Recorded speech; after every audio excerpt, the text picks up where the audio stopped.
we lose this game, it obviously doesn't mean anything. There's really no real difference between 7-9, 8-8. But for whatever reason, I know it means something to me to finish 8-8, and I think it certainly means something to the Redskins. Here's Kirk Cousins talking about it. When you look at the process, I think you can see a lot of positives, building in the right direction, a lot to be encouraged about, and bodes well for future years.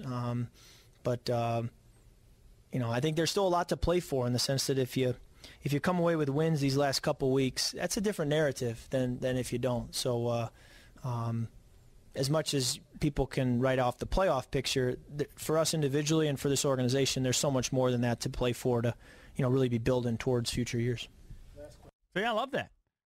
Now, I don't know if that's the exact comment that I wanted to hear, but it's the same exact sentiment, right? Why does nobody focus on that when he says things? Is he just being politically correct? He only says the right time? Give me a break. I think he's being honest and genuine. He wants to win these games, and he wants to build things, momentum for the organization and for himself.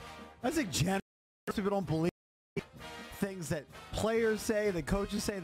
How many times have we heard an owner, for example, give the vote of confidence to a coach, and he whacks him a couple days later? Yeah, sure. So it happens on that side. Sure, and I'm just saying, players often say, I want to be here, I want to be here, I want to be here, and then free agency, they bounce. Of course. I just think it's... Bryce Harper's saying all the right things right now. Is he really? He's Instagramming pictures of him and Chris Bryant and allusions to the Cubs. I know, but I think he just was tweeting about the Wizards' new uniform that they're going to whip out. And he was talking about that he wants the Nationals to have that same thing because the Wizards are going to have a jersey which says the District. I like it, too. And so he's saying all the right things, but everybody believes he's going to leave via free agency. So to me, it's a lot of noise. But you can be encouraged. If you want to be optimistic, you can be encouraged. Because to me, I will say, it does sound like he's leaving that option open. All I'm asking, all I'm laying the argument for, and I've done this all year, is that I completely disagree with the notion that he's hell-bent on leaving here. And there is a seemingly large percentage of Skins fans out there that are convinced that no matter what happens, he's hell-bent on leaving. And he may very well leave.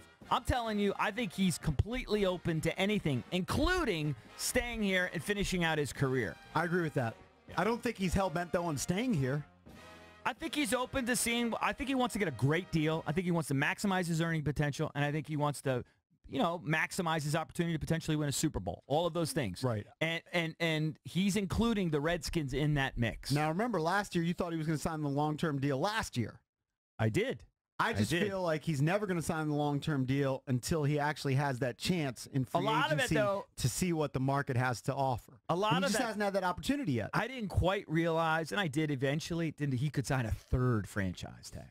So I did think he was going. What I'm intrigued by? I don't know the rule here. Everybody says you can only franchise him one more time. Could you franchise him and then transition him? No, I don't think so. Yeah, I don't think so. No, their control, but they have said team control is sort of over. They have said that you can transition them and then transition them again. Well, I don't know that. If now, that's transition if that's true, allows other teams to put an offer out there, though, and then look, they can still control him. The bottom line is, if they don't want to let him go, they might have to fork over way more money than they should. They can keep him, and I generally think that they're going to. And I know Gruden has said that they want him back. I got to believe the front office has seen enough quarterbacks around the league who stink on terrible teams, and most recently in the last 2 games, that you have to know you have to keep them. Yeah. The problem is the guy that I don't believe. I actually think Kirk is more genuine than Jay. In a lot of ways, Jay will let his guard down and say anything, but in terms of the Kirk comments, I don't think he's been overwhelmingly glowing of Kirk throughout this. And when he says things like, of course, we want him back and all that, of course he does want him back. But I've heard rumblings that he kind of whispers to other people there are other guys that he feels he could absolutely win with. I'm sure that's the case, but given the cast of characters he has right now, which is really just 2 guys, Colt McCoy and Kirk, he knows that Kirk's better than Colt. Otherwise, he'd be starting Colt. Oh, of course. No, of course he does. But I think they'd whisper, hey, bring Andy in here. I could do that too. You know what I mean? I don't begrudge him for that. It's not that I begrudge him for it. It's just that I don't know that I believe him when he says how badly he wants him back. I think there are parts of Kirk's game that Jay likes, of course, and there are parts of his game where he's like, you know what, I'd rather have somebody else. No question. And I'm sure Kirk feels that. But for whatever reason, I truly believe. Now, here's the other part of it. I know a couple years ago, and Steinberg even wrote about this.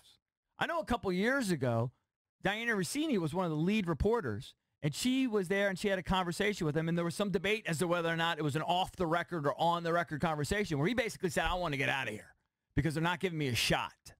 Kirk Cousins. Yes. And so maybe that's still lingering in some people's minds. Maybe it's still lingering in his mind. You know, I know a couple years ago, he did, in fact, want to explore the opportunity of getting the hell out of here because he never thought he was going to get a fair shot behind Robert. There's so many factors. You know, people can point to the past. The things which we don't know about, too, is what are the factors with his wife? He just started a new family. He's got a kid. Where does his wife want to live full time? Where would she prefer?